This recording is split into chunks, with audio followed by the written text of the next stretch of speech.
Hello, everyone. Welcome to the next session. This time I want to talk about the key value store modules. Now, the key value store modules can be found in the module library as well. And there's three overall, one module to set values, one module to get values, and then another module to delete values. We will start with a pretty simple example. And we just store information in the key value store. Now, the idea with the key value store is to store information either in memory or on the local disk in order to be able to fetch them later on. Later on can mean a different path of the flow, or in case you use persistent, you can even access this store from different flows. Let's quickly walk through the configuration here and through the example. I use the following input message. I just simulate the input from, let's say, machine 1. So what I create is just a JSON object with the name, machine 1, and then a simple data object underneath. It doesn't really matter for, the payload doesn't really matter in this case, it's just an example. What I want to do in the key value set module is then to store the information based on a specific key. And for the key, I want to use the machine name, which I get from the incoming message. I don't use the path right now. We will get into this in a second. And then the value property is data. And the store name I leave to global. You can specify different store names in order to store different information. That's up to you to decide. In this case, I don't want to use persistent storage. It's not really required for my use case. And also you have to be a bit careful with this one because since you have the store then located on the local disk, there is plenty of interactions with the disk if you have high throughput. So let's see what this looks like if we run this.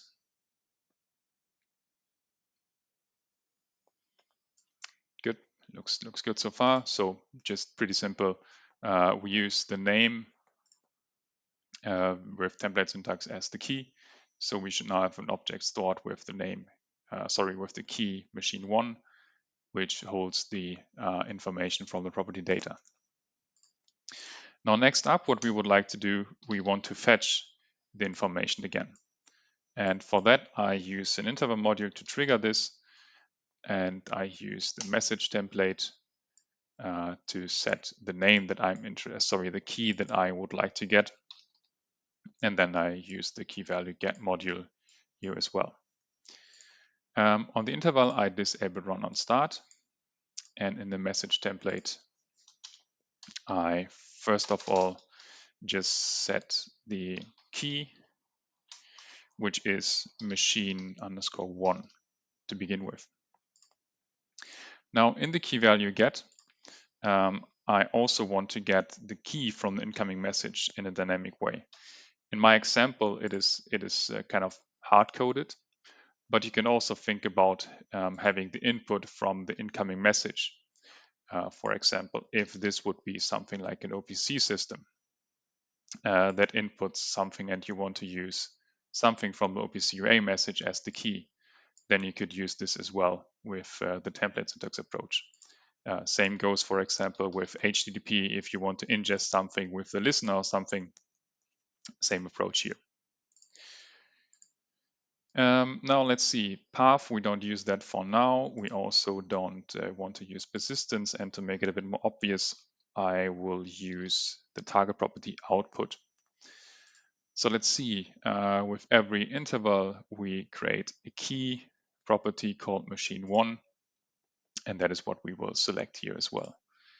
So if everything works as expected, this should fetch us the information that we store on the top part. So let me freeze the output. So the key value set module, which is the first one to be triggered, it actually stores the information with the key machine1 and the data object. And then on the bottom path, we select the same set of information again. Now that's good, but it's not super kind of complicated right now. There is a way to store information in a bit more complex way. Complex in the sense that it is more flexible for the get path to get different parts of it.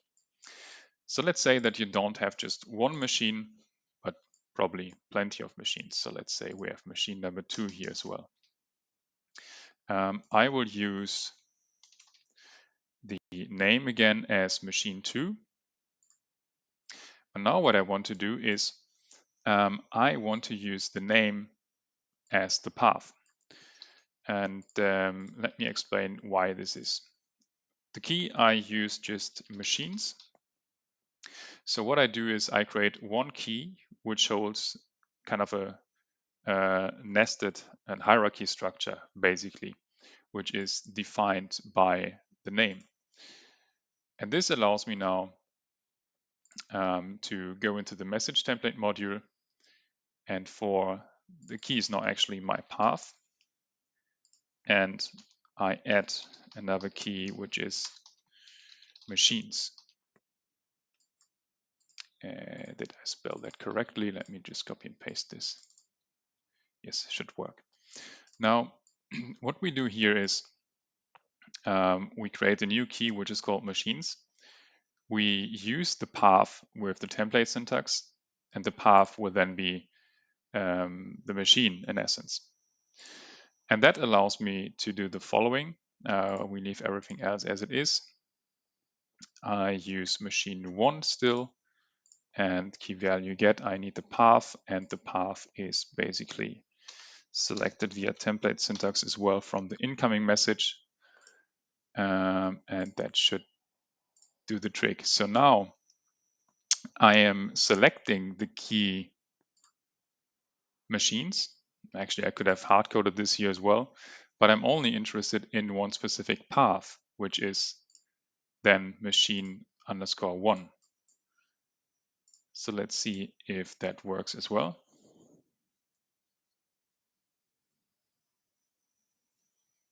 Let's actually change to show selected. Great. So now in my key, I have stored basically all the information from different machines, but I'm only selecting machine 1 right now. If I change this to machine 2, I should get a different set of information. To make this a bit more obvious, let's actually change the value range here for the simulated data. This makes it a bit more obvious.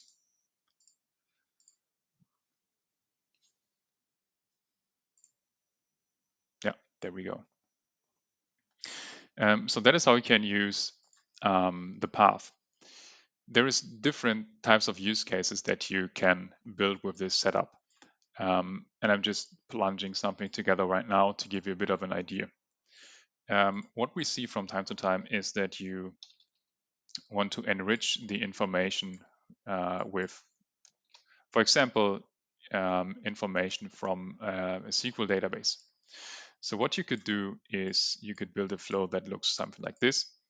Let's say once per hour, you want to kind of get information from an SQL database, which you want to add to your OPC UA data stream.